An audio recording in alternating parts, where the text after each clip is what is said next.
terra tu és o rei, sobre as montanhas e o pôr do sol. Uma coisa só, meu desejo é reinar em mim, Senhor, reinar em mim, com o teu poder sobre a escuridão, sobre os sonhos meus. Tu és o Senhor de tudo que sou. Reinar em mim, Senhor.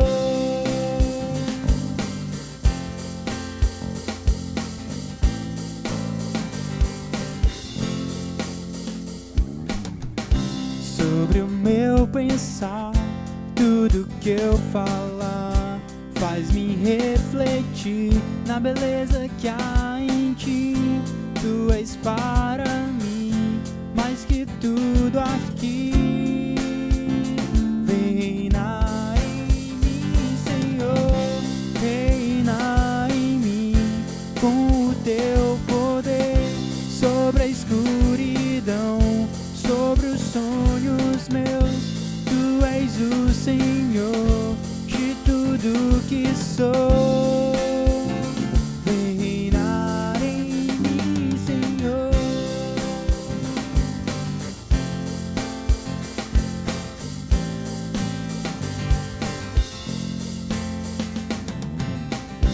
Sobre o meu pensar, tudo que eu falar faz-me refletir na beleza que há em ti. Tu és para mim mais que tudo aqui. Reinar em mim, Senhor, reina em mim, com o teu poder sobre a escuridão, sobre os sonhos meus. Tu és o Senhor de tudo que sou. Reinar em mim, Senhor.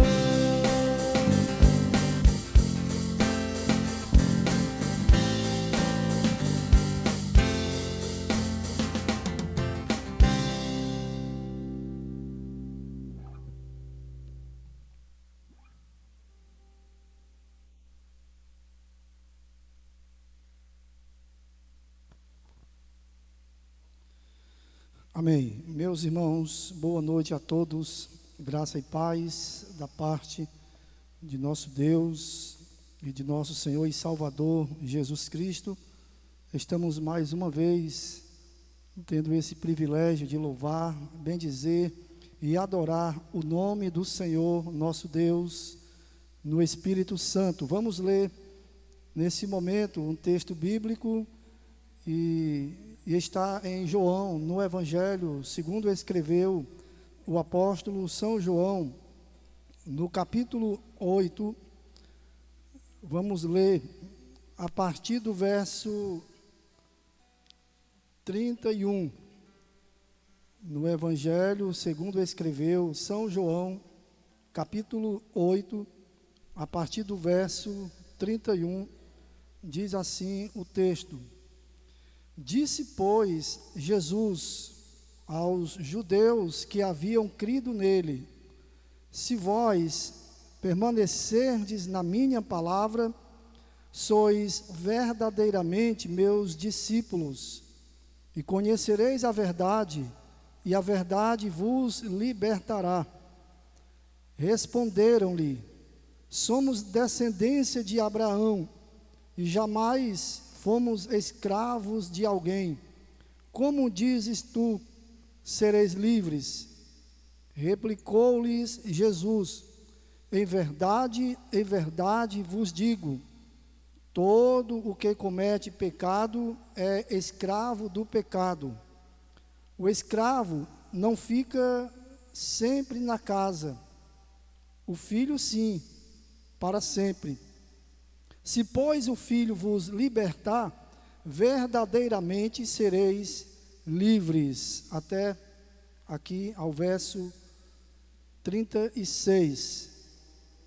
Então, o texto bíblico nos diz claramente que quando a pessoa conhece a verdade, quando a pessoa tem uma experiência direta com a verdade, e essa verdade é a pessoa de Jesus, essa pessoa é libertada, ela é regenerada, ela passa a ter uma vida nova, uma vida dominada pelo Senhor Jesus.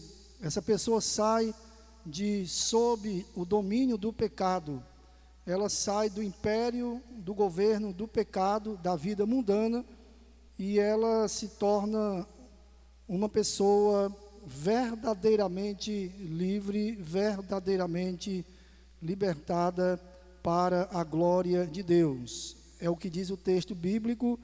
Jesus diz claramente: se pois o Filho vos libertar, verdadeiramente sereis livres. Então vamos orar nesse instante, vamos falar com o Senhor nosso Deus, já em espírito de contrição, vamos reconhecer, confessar os nossos pecados a Deus, vamos pedir a Deus o perdão e vamos pedir a Deus restauração nas áreas que nós precisamos, em nome do Senhor e Salvador Jesus Cristo. Oremos ao Senhor nosso Deus. Querido Deus e maravilhoso Pai, diante da Tua santa e bendita presença, adentramos em oração, Senhor, mais uma vez em Tua casa, ó Deus, na presença do Senhor,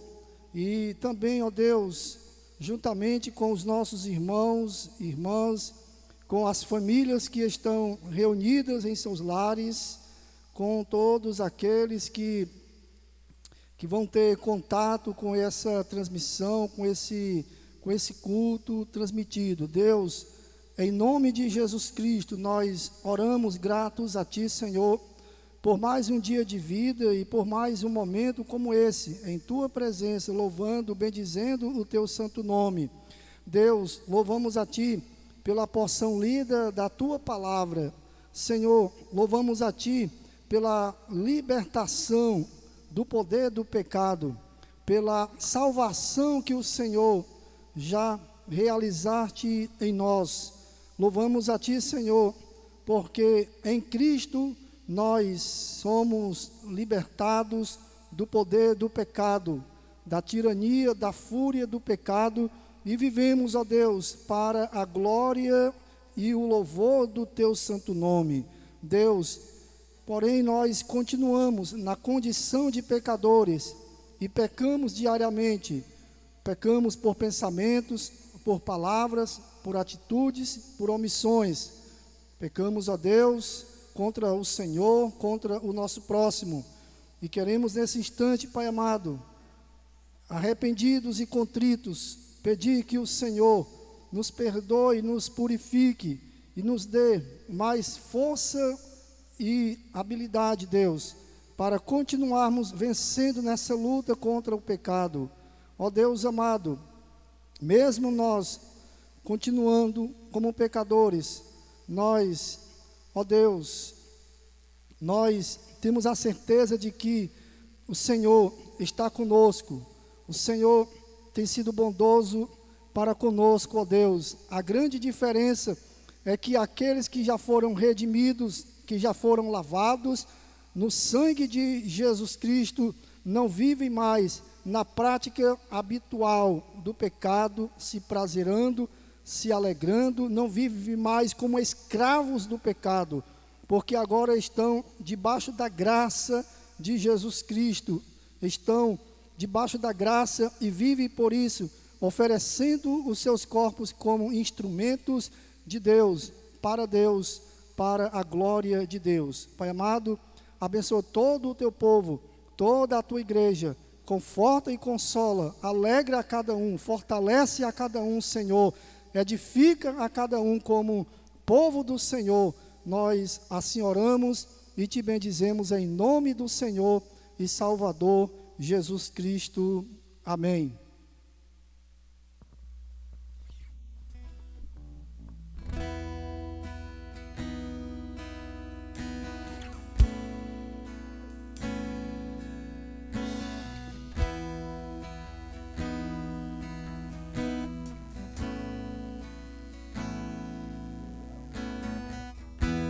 Não sou nada diante do teu poder, nem merecedor do teu imenso amor. Através do teu filho eu tenho livre acesso a ti, que me fez chegar aos teus pés, me humilhar diante de ti. Senhor, eu não sou nada diante do teu poder, nem merecedor do teu imenso amor. Através do teu filho eu tenho livre acesso a ti, que me fez chegar aos teus pés, me humilhar diante de ti.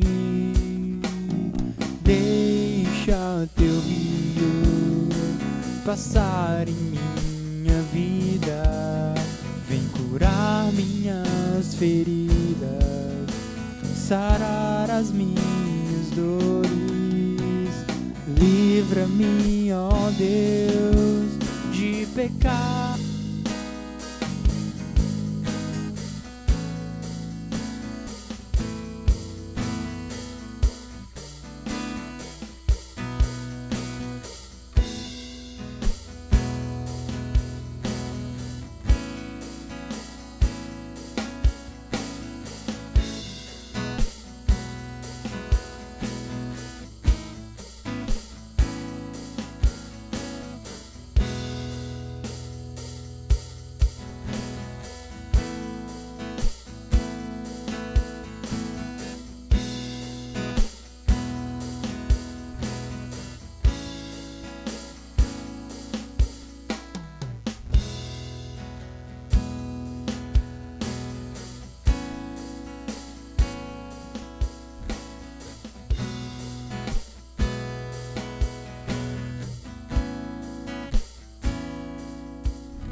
Amém.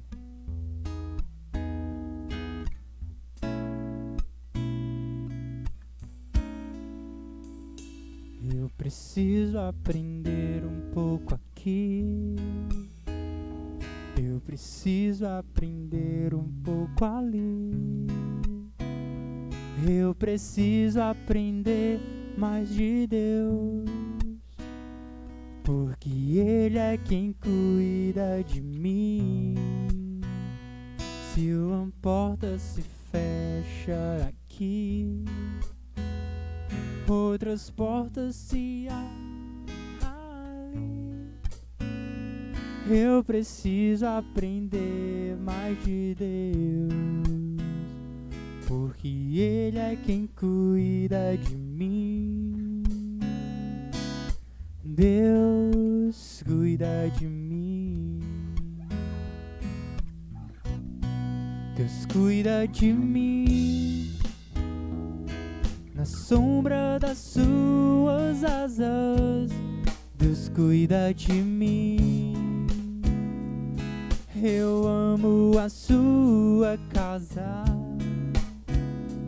e não ando sozinho, não estou sozinho, pois sei, Deus cuida de mim. Se na vida não tem direção, eu preciso tomar decisão.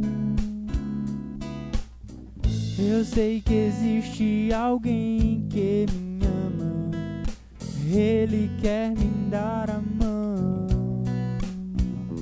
Se uma porta se fecha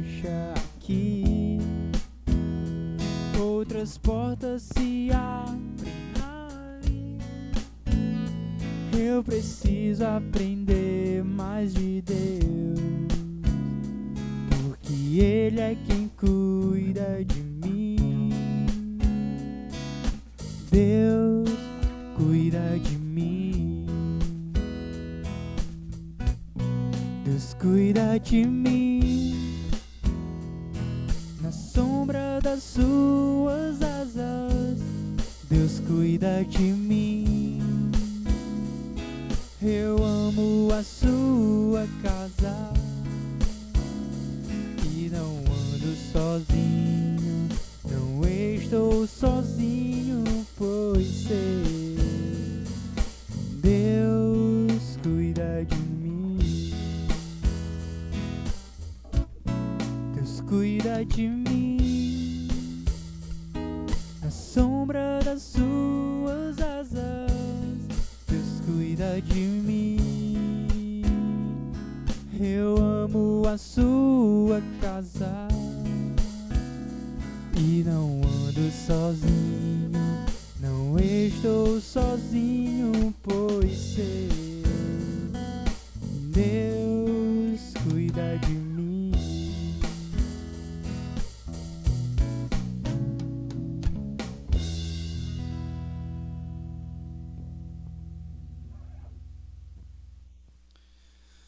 Amém. Vamos ler novamente a palavra do Senhor, e dessa vez na primeira epístola de João, no capítulo 5, e vamos ler os versos 18 e 19.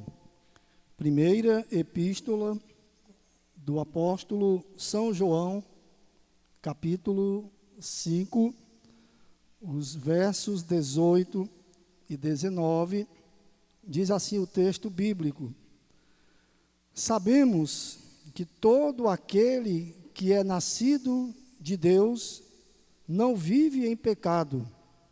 Antes, aquele que nasceu de Deus o guarda, e o maligno não lhe toca. Sabemos que somos de Deus e que o mundo inteiro jaz no maligno. Amém? Meus amados irmãos, vamos dar prosseguimento à nossa série de mensagens aqui nessa epístola, já partindo para o final, já se aproximando aqui, na verdade, dos últimos versos, e nós iremos refletir essa noite sobre que os filhos de Deus não vivem na prática habitual do pecado. Os filhos de Deus não têm um estilo de vida pecaminoso, não têm um estilo de vida pautado no mundo, pautado no pecado. E nós já vimos nesse capítulo 5, do verso 1 ao 5, as evidências dos filhos de Deus, dos verdadeiros filhos de Deus, que são elas: a fé em Jesus Cristo, o amor a Deus e ao próximo, e a vida de obediência a Deus. Obediência que implica numa vida moral que glorifica, que exalta a Deus.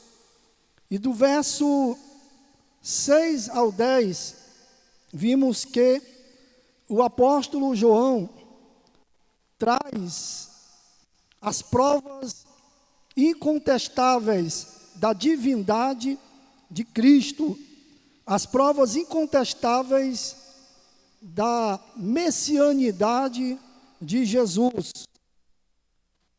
E do verso 11 ao verso 13, vimos sobre a vida eterna como um dom de Deus.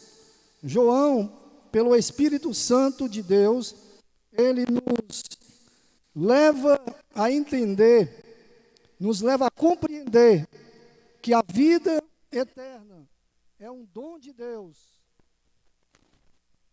Que a vida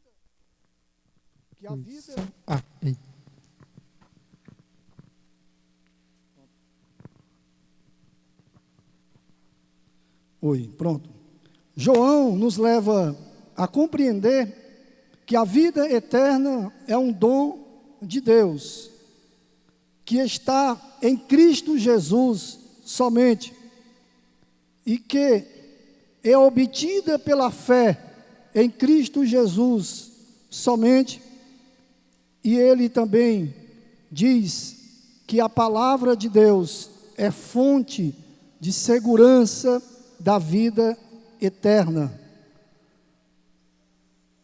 Nos versos 14 e 15, nós já vimos sobre a oração que Deus responde, que é aquela oração que é feita de acordo com a vontade de Deus. Aquela oração que eu e você fazemos, desejosos de que a vontade de Deus seja cumprida e realizada em nossas vidas. E nos versos 16 e 17, nós vimos a oração que Deus não responde. E a oração que Deus responde, devemos orar pelos irmãos faltosos, a fim de que eles busquem o arrependimento, a restauração e a mudança de vida. Devemos orar por esses irmãos, devemos interceder pelos faltosos. E, por outro lado, não devemos rogar a Deus por aqueles que já estão vivendo sob a condenação, sob o juízo eterno de Deus, que são aqueles que pecam para a morte. A morte aqui no texto é a morte eterna, e João, ele tem em mente aqui os falsos mestres, os falsos profetas. A igreja de maneira nenhuma deve rogar a Deus as bênçãos de Deus sobre os falsos profetas. A igreja não deve rogar as bênçãos da comunhão, as bênçãos da fraternidade, as bênçãos da unidade religiosa sobre os falsos mestres. Em sua segunda carta, João diz que nós não devemos nem sequer recebê-los, nem dar as boas-vindas, ou seja, não devemos procurar manter qualquer vínculo religioso, litúrgico, de comunhão mística com os falsos mestres, mas com os irmãos genuínos e verdadeiros, que creem em Jesus, que vivem pela fé. Quando eles faltam, nós devemos orar e pedir a Deus a vida, o perdão e a restauração para eles. Agora nós vamos ver aqui sobre que os verdadeiros filhos de Deus não vivem na prática habitual do pecado. E por quê? A pergunta é por quê? Pelo menos por 3 razões. A primeira razão é que os filhos de Deus não vivem na prática habitual do pecado, porque os filhos de Deus são libertados do poder do pecado. Os filhos de Deus são verdadeiramente libertados do poder do pecado. Diz o texto: sabemos que todo aquele que é nascido de Deus não vive em pecado, não está no pecado, não continua pecando. A pessoa que passou a fazer parte da família de Deus, a pessoa que passou a fazer parte da igreja de nosso Senhor e Salvador Jesus Cristo, não pode andar na prática habitual do pecado. E já vimos no capítulo 3, no verso 4, que pecado é desobediência à palavra de Deus. Então, aqueles que nasceram de novo, que têm o novo nascimento, o nascimento do alto, não podem viver mais na prática habitual do pecado. O pecado na vida dos filhos de Deus ocorre como que um acidente. Os filhos de Deus não premeditam pecar, não pecam voluntariamente e prazerosamente, achando que Deus está concordando, achando que tudo é normal. E no contexto aqui dessa epístola, havia pessoas lá perturbando os irmãos com relação a isso. Eram os falsos mestres, os gnósticos, os libertinos, que achavam que podiam seguir a vida da sua maneira, do seu jeito, fazendo o que quisessem, que estavam mesmo assim passando pela bênção de Deus, vivendo pela bênção de Deus, quando na verdade eles estavam se enganando a si mesmos, estavam mentindo, sendo mentirosos, estavam negando a divindade, a humanidade de Jesus, estavam negando a doutrina da santificação, a doutrina do amor. Enfim, o novo nascimento é um dos temas de João, tanto no Evangelho quanto na primeira epístola. No Evangelho, no capítulo 3, ele fala para o religioso Nicodemos sobre a importância de nascer de novo, de nascer do alto, de nascer de Deus, de mudar de vida, de se converter, de se tornar um verdadeiro discípulo de Jesus. E na sua primeira epístola, no capítulo 2, no verso 29, ele começa a falar do novo nascimento, desse nascimento de Deus, desse nascimento do alto, dizendo que aquele que é nascido de Deus não vive na prática da injustiça, não vive na prática da injustiça, porque segue o exemplo do justo Jesus, do Salvador Jesus Cristo. No capítulo 3, no verso, ou melhor, nos versos 1 e 2 e 6, ele fala sobre esse novo nascimento, o nascimento do alto, quando ele fala sobre a importância de nós ter sido tornados filhos de Deus. Ele diz: vede que grande amor nos tem concedido o Pai, a ponto de sermos chamados filhos de Deus, e de fato somos filhos de Deus. Por essa razão o mundo não nos conhece, porquanto não o conheceu a Ele mesmo. Amados, agora somos filhos de Deus, e ainda não se manifestou o que haveremos de ser. Sabemos que quando Ele se manifestar, seremos semelhantes a Ele, porque haveremos de vê-lo como Ele é, ou seja, como Jesus Cristo é. E no verso 6, ele diz: todo aquele que permanece nele não vive pecando, todo aquele que vive pecando não o viu, nem o conheceu. Todo aquele que nasceu de novo não vive pecando, não vive desobedecendo, não vive numa vida promíscua, numa vida entregue ao poder do pecado.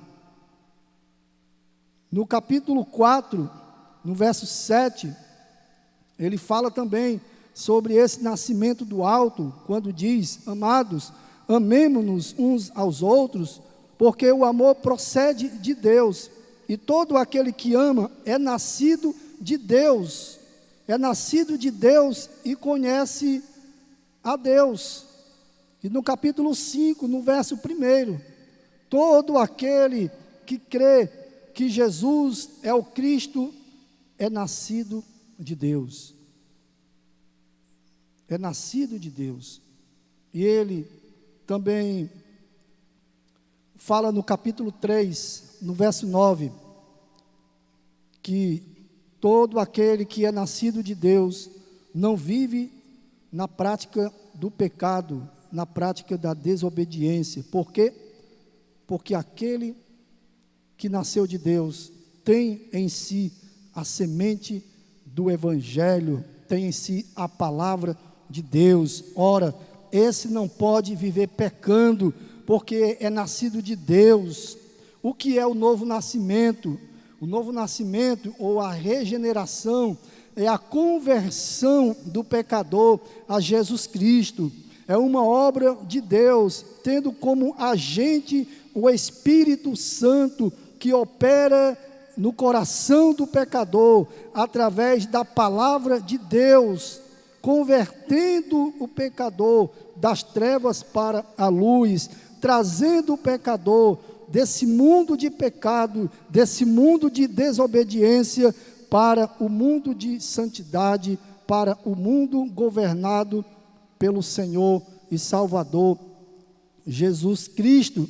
Como diz em Colossenses 1:13, que o Senhor Deus já nos transportou do império das trevas para o reino de seu Filho muito amado. Paulo falando para a igreja ali de Colosso, que os remidos, os salvos, os filhos de Deus já foram libertados do poder do mundo, do poder das trevas. O novo nascimento, meus irmãos, é o nascimento do alto, é o nascimento do céu, de Deus, pelo qual o pecador recebe uma nova vida e é emancipado do pecado, ou do poder do pecado e de Satanás, e passa a viver uma vida nova, passa a viver em novidade de vida, como diz em 2 Coríntios 5:17. E assim que, se alguém está em Cristo, nova criatura é.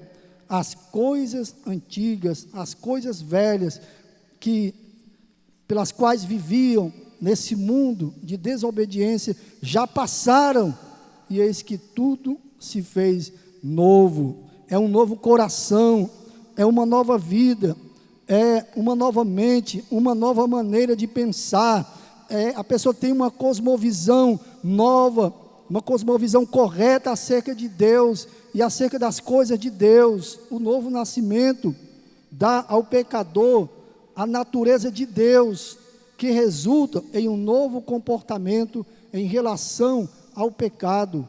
A pessoa recebe a natureza divina. Ora, se ela recebe, se ela passa a ser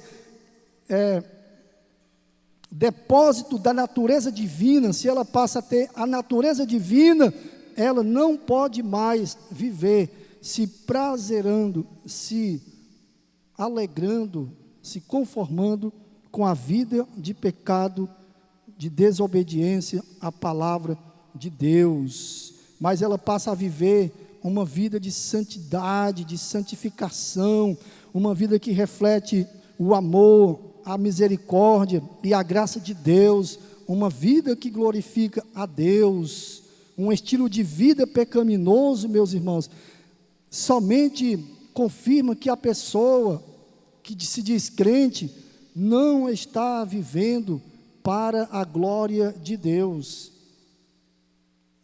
O verdadeiro salvo, o verdadeiro vocacionado, Ele prova a sua vocação, Ele prova a sua eleição, Ele prova o seu chamado através de uma vida irrepreensível perante a igreja, perante esse mundo e, sobretudo, perante Deus, porque ele é verdadeiramente libertado do poder, da tirania, do domínio, do governo do pecado. O Filho de Deus é um servo fiel e não mais escravo do pecado, é um servo fiel a Deus. E em segundo lugar, por que os filhos de Deus não vivem na prática habitual do pecado?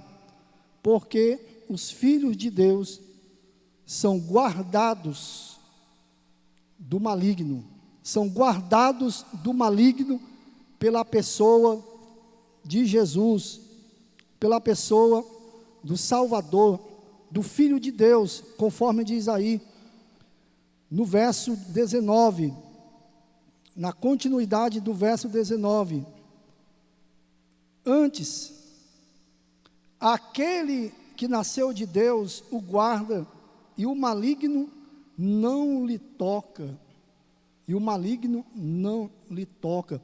Aquele,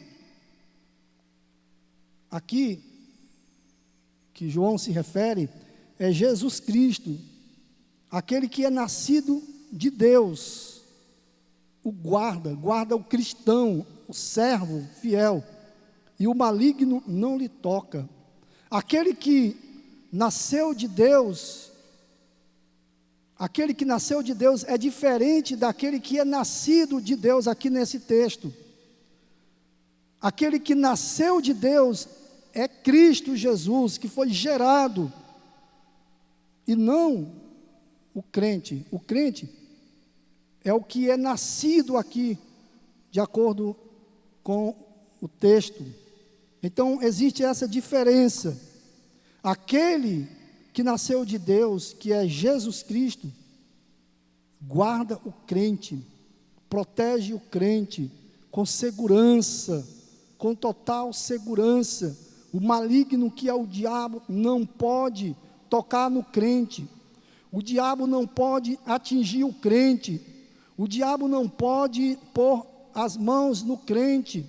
O diabo não pode levar o crente a viver uma vida de escravo do pecado.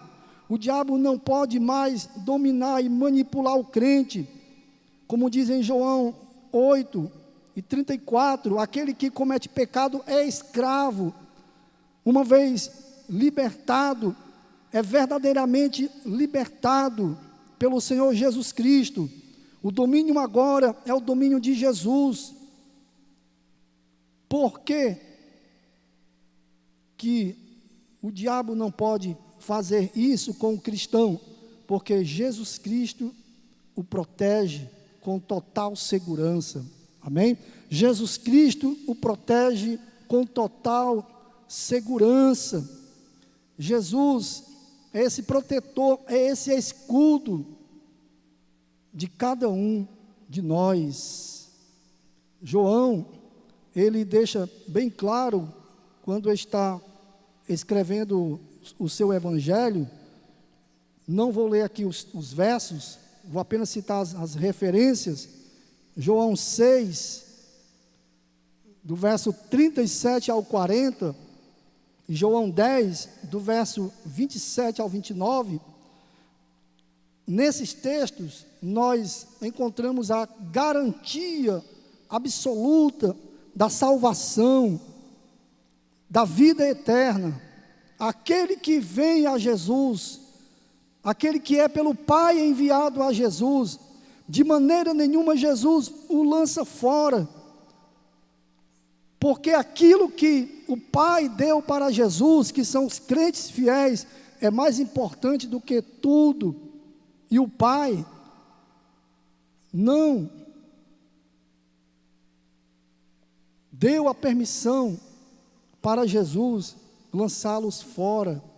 Jesus diz: eu vim para fazer a vontade de meu Pai, e a vontade de meu Pai é esta, que nenhum dos que me deu eu perca, mas que eu o ressuscite no último dia. Jesus Cristo é, portanto, meus irmãos, o Salvador, o protetor e escudo contra o diabo e contra o poder do pecado. O Filho de Deus, na verdade, tem um insistente e dinâmico inimigo. Um insistente e dinâmico inimigo, e forte também. Só não é mais forte do que Deus. Pedro, em sua primeira carta, capítulo 5 e no verso 8, diz lá que o diabo, o nosso adversário, anda em derredor como um leão que ruge, procurando a quem possa tragar, a quem possa devorar. Tem lá um ponto interessante nesse verso, que o diabo anda procurando a quem possa. Tem um povo que ele não pode, e tem um povo que ele pode. O povo que ele pode tragar e devorar é aquele povo que não tem compromisso definitivo, sincero e real com Jesus. Aquele povo que ele não pode tragar é o povo de Deus, remido, libertado do poder do pecado. O povo de Deus tem esse inimigo, mas tem também um vigia acordado, um guarda, um sentinela que não dorme, que não cochila, que é todo poderoso e que está garantindo a segurança do cristão, está guardando o cristão com total segurança. O inimigo tem seus ardis, suas estratégias a fim de destruir, devorar o crente. O inimigo ele tenta o crente, o inimigo acusa o crente, o inimigo persegue o crente, mas o inimigo não tem êxito, não tem bom êxito nessa tentativa de devorar, de destruir o crente. Diz o texto de Romanos 1, 8 e 1, melhor dizendo, capítulo 8, verso 1, que nenhuma condenação há para os que estão em Cristo Jesus. E talvez esses mestres falsos, hipócritas, estavam acusando os irmãos nesse sentido, dizendo: olha, vocês não são salvos, vocês não têm a salvação, vocês não têm o Deus verdadeiro, vocês não têm a proteção de Deus. Por isso é que João, ele escrevendo o capítulo 2 dessa epístola, do verso 12 ao verso 14, ele encoraja os irmãos, dizendo para os irmãos: olha, irmãos, vocês são fortes, vocês são vitoriosos, vocês são vencedores, vocês têm o Pai, conhecem o Pai, têm o Filho, vocês já foram perdoados, vocês já têm o perdão. Encorajando os irmãos com relação a essa segurança.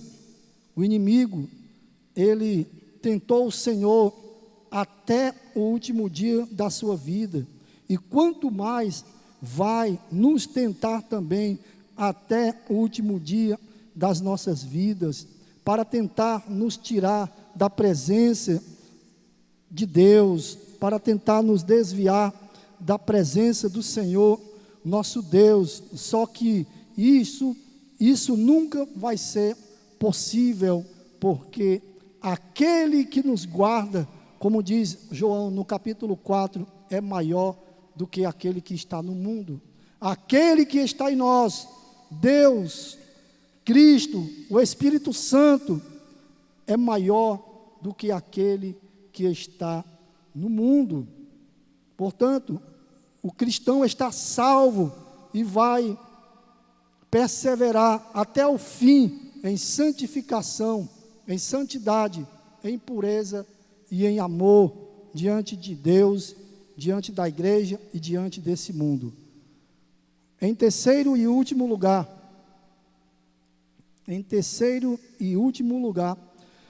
O crente genuíno não anda na prática habitual do pecado, porque vive separado do mundo através da sua união com Cristo pela fé.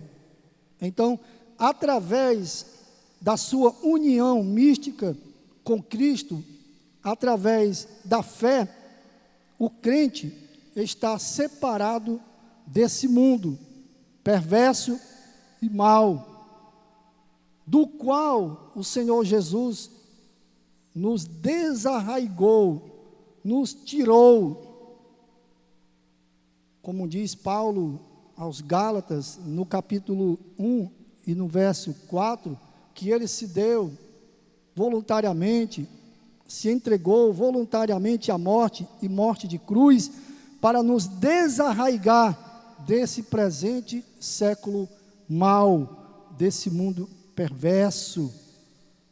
O mundo aqui é também um tema na epístola de João, no verso 19 aqui, do capítulo 5, ele diz: sabemos que somos de Deus e que o mundo inteiro jaz no maligno.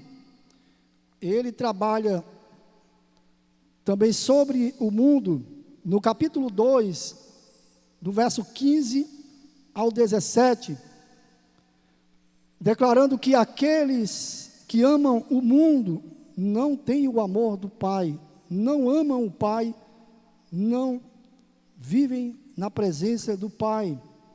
O mundo é mau, é perverso. No capítulo 4, ele diz que esses falsos mestres são do mundo, por isso o mundo os ouve, os escuta, e nós não. Como diz aqui no texto, nós não somos do mundo, sabemos que somos de Deus, e que o mundo inteiro jaz no maligno. O cristão, ele tem vencido o mundo. Capítulo 4, versos 4 e 5. O cristão, aquele que já nasceu de novo, tem vencido o mundo, vive vencendo esse mundo perverso, pecaminoso. O mundo aqui é o sistema de valores que se opõe contra Deus e sua palavra e a maneira obediente que os cristãos vivem. A maneira obediente que os cristãos vivem. É esse estilo de vida pautado no pecado, na vida de desobediência a Deus. O maligno é quem domina, é quem governa esse mundo.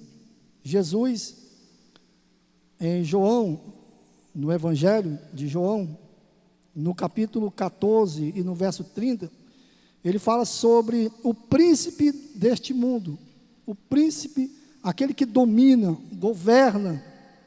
Porém, meus irmãos, os filhos de Deus são dominados pelo Senhor e Salvador Jesus Cristo. O reverendo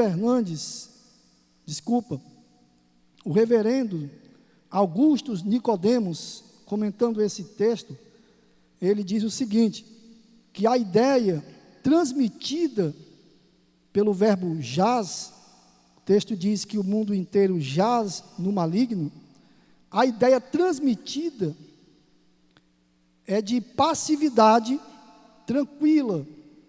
A humanidade sem Deus está deitada placidamente nos braços de Satanás, adormecida e entorpecida enquanto Satanás conduz essa humanidade para a destruição eterna.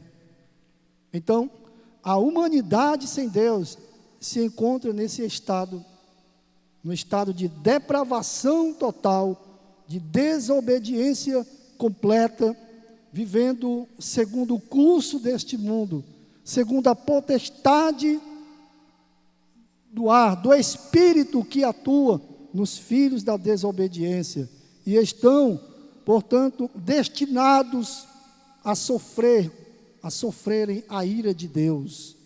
a condenação eterna, se não se converterem até que Jesus Cristo retorne. O mundo está no maligno, em suas mãos, em seu domínio, em seu controle, mas os filhos de Deus está guardado, protegido totalmente, absolutamente pelo Senhor e Salvador Jesus Cristo. Guardado do maligno, guardado do poder do pecado, não é mais escravo do pecado, e guardado do mundo enquanto sistema de valores. Meus irmãos, para encerrar, João aqui está, na verdade, nos apresentando uma síntese da segurança da salvação. Em síntese, João fala da nossa total segurança da salvação eterna, que está em Cristo Jesus, o nosso Senhor e Salvador. Tanto a nossa salvação, como a segurança da mesma, a garantia de que vamos perseverar até o fim, somente o Senhor Jesus pode nos garantir, nos assegurar. Vem somente dele, tanto a salvação quanto a segurança da salvação.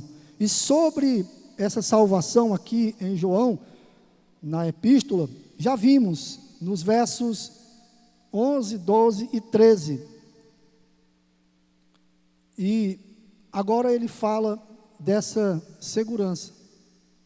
É impossível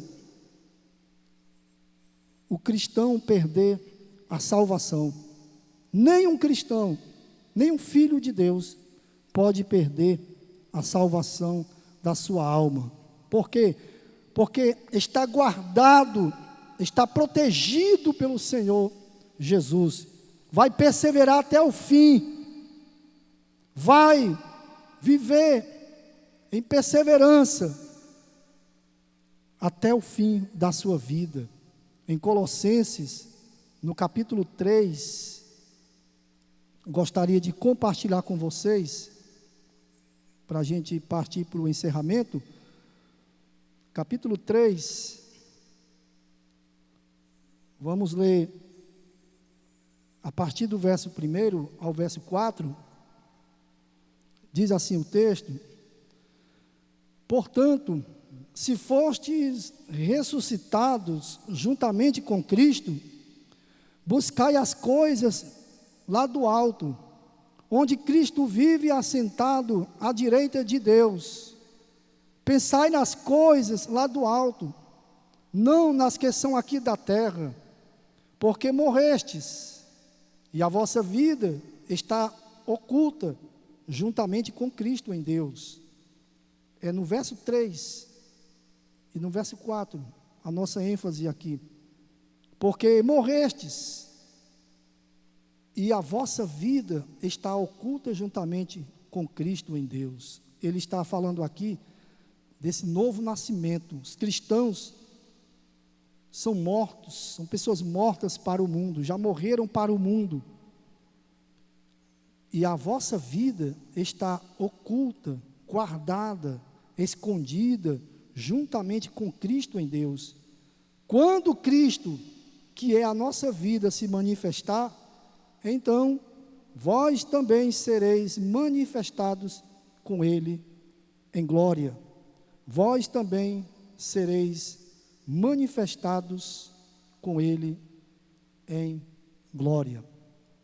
E em Judas, nos versos 24 e 25, o texto diz o seguinte: ora, aquele que é poderoso para vos guardar de tropeços e para vos apresentar com exultação, imaculados diante da sua glória, ao único Deus, nosso Salvador, mediante Jesus Cristo, nosso Senhor, ou Senhor nosso, glória, majestade, império e soberania, antes de todas as eras, e agora e por todos os séculos. Amém. Então, meus amados irmãos, irmãs, povo de Deus, a nossa salvação, a vida eterna, está em Cristo, garantida. Nós podemos viver nesse mundo de incertezas, de inseguranças, de dores, de lutas, de aflições, de perseguições, seguros, convictos de que vai chegar o dia em que seremos todos apresentados eternamente ao nosso Senhor e Salvador Jesus Cristo. Até lá, nada, absolutamente nada, poderá nos separar do amor de Deus, que está em Cristo Jesus, o nosso Senhor e Salvador. Amém? Que Deus continue nos abençoando, e vamos orar encerrando. Domingo às 9 horas da manhã, a nossa live de escola bíblica, e domingo à noite, o culto também será transmitido a partir de 7 horas ou 19 horas. Amém? Oremos ao Senhor. Senhor nosso Deus, louvamos a Ti, Senhor, pela vida eterna, pelo dom da salvação eterna e pela garantia,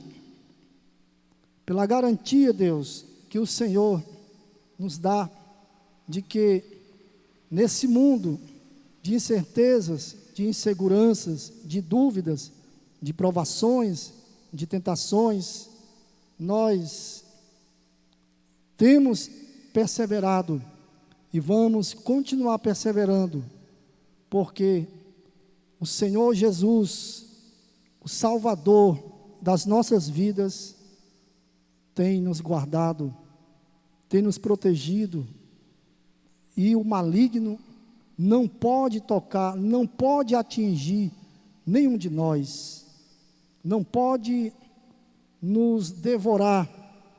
Deus, nós Te louvamos por esse texto, por essa palavra confortadora e que também nos encoraja, que aumenta a nossa fé, a nossa convicção de que temos um vigia, um guarda, que é todo poderoso, onipresente, onisciente, e que não dorme, e que não cochila, e que está sempre conosco, nos preservando para nos apresentar ao Senhor, imaculados, santificados, purificados. Deus, fica com o Teu povo, fortalecendo a cada um, edificando a cada um, dando mais sede e fome da Tua palavra, da Tua presença. Abençoa também os que estão enfermos, doentes, nos hospitais, os familiares dos que estão com a vida em aperto, por conta de pessoas, de entes queridos que estão enfermos, e por conta também de quem já partiu, Senhor.